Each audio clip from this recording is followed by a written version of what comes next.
pero pueden utilizar un solo derecho humano y tratar de que sea lo más claro posible. ¿Cuáles son las creencias que quieren desmontar? ¿Y cuál es su propuesta de las nuevas creencias que ustedes quieren sustituir? ¿Sí?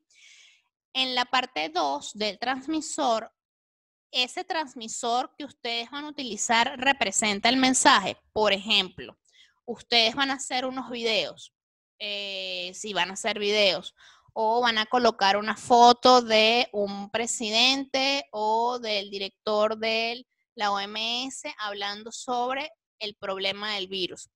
¿Realmente representa el mensaje? Porque esto es importante sobre todo en las campañas digitales, porque a veces no es igual, por ejemplo, que yo coloque a un extranjero hablando sobre una problemática venezolana, ¿ok? Es lo que estábamos hablando anteriormente también de la necesidad. Allí es importante que ustedes tengan mucho cuidado sobre quién va a transmitir ese mensaje. ¿Representa el mensaje realmente? ¿Representa la problemática? No es igual, por ejemplo, colocar a una persona que sea empresario, que tenga muy buenos índices económicos, hablando de un tema que es una problemática que no lo representa, ¿ok? ¿Cuál va a ser el transmisor de su mensaje en la campaña que van a hacer? Mira, bueno, pero no podemos poner al presidente de la OMS en nuestra campaña hablando directamente porque no lo podemos entrevistar. Bueno, pero pueden colocar las fotos, por ejemplo, ¿ok? Pueden colocar videos, por ejemplo. El canal. Está ese receptor en ese canal que ustedes van a transmitir.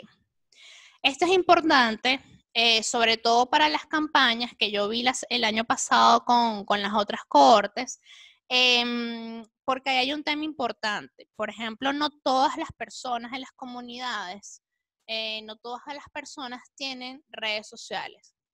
Ni todas las personas tienen, por ejemplo, sí, teléfonos inteligentes, ¿ok? Entonces, en las otras cohortes, ellos buscaban maneras más creativas, obviamente presenciales, de ser ellos mismos el canal, con pancartas, con la incidencia física que iban a tener. Un taller puede ser también un canal, ¿ok? Ese formato físico de una formación también es un canal. Pancartazos que hacían es un canal porque es una forma de transmitir el mensaje. Pero bueno, evidentemente por el tema ahorita de la cuarentena no se puede hacer. Entonces el canal de ustedes sería en este momento las redes sociales. Pregúntense si su receptor está en ese canal, si su receptor está en Instagram, si su receptor realmente está en Twitter o está en Facebook, o son personas que utilizan mensajes de textos. Y les va a tocar a ustedes entonces hacer una campaña por mensaje de texto porque es lo único que le llega a la persona, o por llamada. ¿Ok? En el receptor, ese receptor es víctima de ese conflicto. ¿A qué sector social representa? ¿Por qué me interesa ese receptor? Porque ese receptor debería ver y necesito que vea esta campaña. ¿Ok? Y el destino es que quiero generar. Si yo le doy esta campaña a las madres, a las cabezas de hogar, ¿cómo eso puede beneficiar a sus hijos? ¿Tienen alguna pregunta con respecto a esto? Es el momento de hacerlas porque esta es la base para ustedes diseñar sus campañas. Si las escriben, muchísimo mejor, porque así no saturamos tanto la plataforma.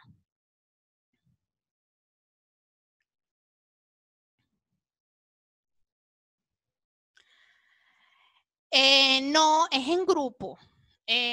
Yo entiendo que ustedes ya tienen unos grupos formados de las campañas que en efecto van a hacer, ¿no? Bueno, así era en las cohortes pasadas. Entonces, el ejercicio es que ustedes se formen en grupos, si es con las personas que ya ustedes están para hacer sus campañas, bueno, lo puedan hacer. Si tienen alguna duda sobre alguna de las fases de este modelo, pregúntenme. ¿Cuándo se lo enviamos? Mira, yo le comenté a Luis que me lo pueden enviar, creo que es antes del miércoles que viene. Déjame revisar acá. Es una sola lámina de PowerPoint. Me la pueden mandar en formato PowerPoint o en formato foto. Sí, antes del miércoles 25, incluyendo el miércoles 25. ¿Ok? Me la mandan por correo. ¿Pueden ser las mismas campañas que ya tenemos montadas? Sí, pueden ser las mismas campañas.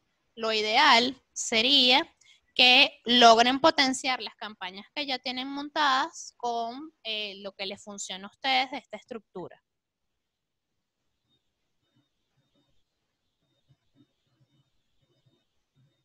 Si tienen alguna pregunta, esa es la idea. De hecho, el año pasado las cohortes, creo que fueron 3 cohortes a las que les facilité, hicieron eso exactamente. Cuando una de las fuentes de la entrevista de nuestra campaña quiere ser anónimo.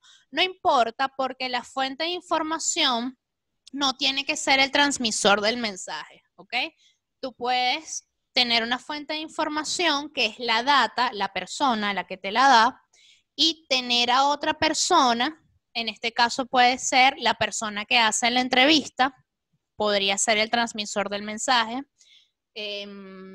podría ser una persona que sea como el actor, que actúe como si él o ella dieron la entrevista, pero que se vea creíble, ¿sí? Que se vea que esa persona está conectada con la problemática, porque si no va a aparecer una narración, una descripción del hecho, va a aparecer un noticiero y no se va a ver como, no va a tener ese efecto de sensibilización. Pero la fuente de información, si es anónima, perfecto, pero que otra persona transmite el mensaje. Ustedes, como lo van a hacer por redes sociales, pueden poner textos entrecomillados, pueden incluso ser mucho más creativos y crearles un personaje ficticio a esa persona con un nombre ficticio, ¿sí? Y a partir de allí generar un montón de mensajes. Sí, las campañas que ustedes ya tienen, con las campañas que ustedes ya tienen, hacen este ejercicio y me lo mandan.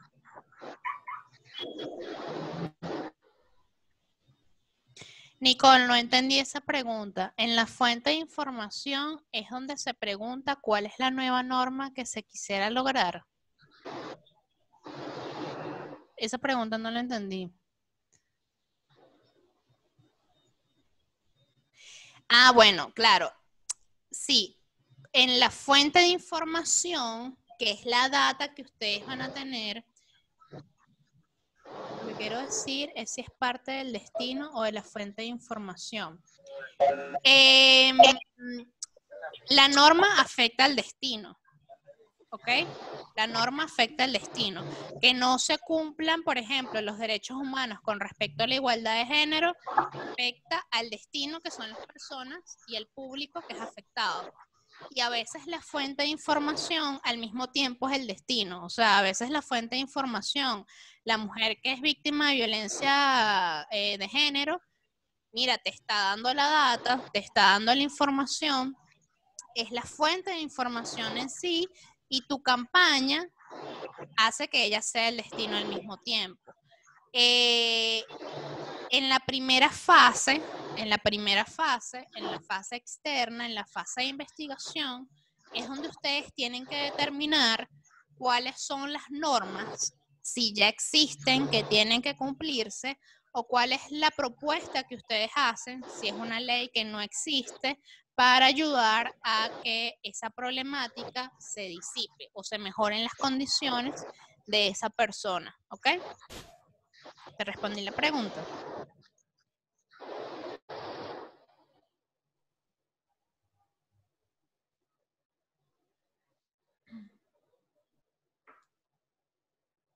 Nicole. Perfecto.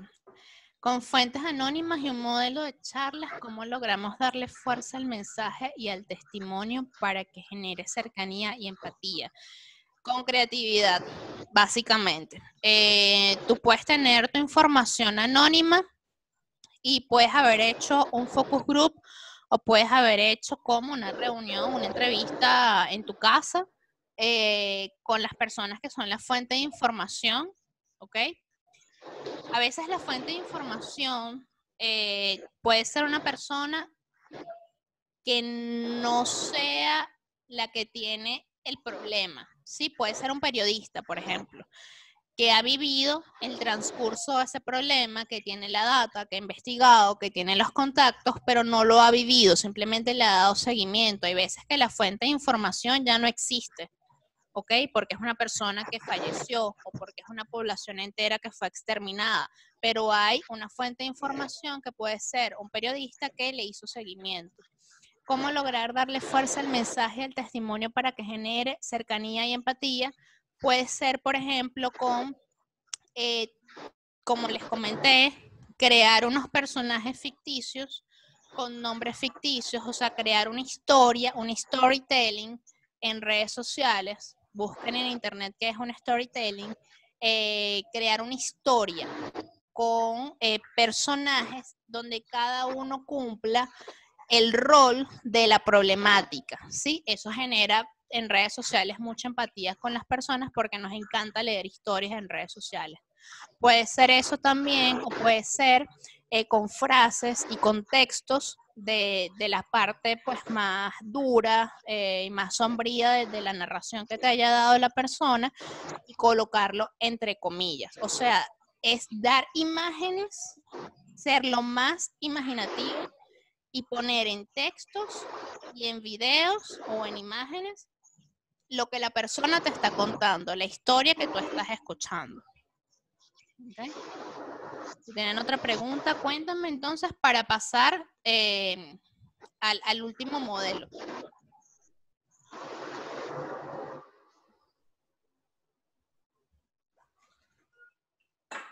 Perfecto, buenísimo. Entonces, vamos a seguir antes de que Zoom se apague.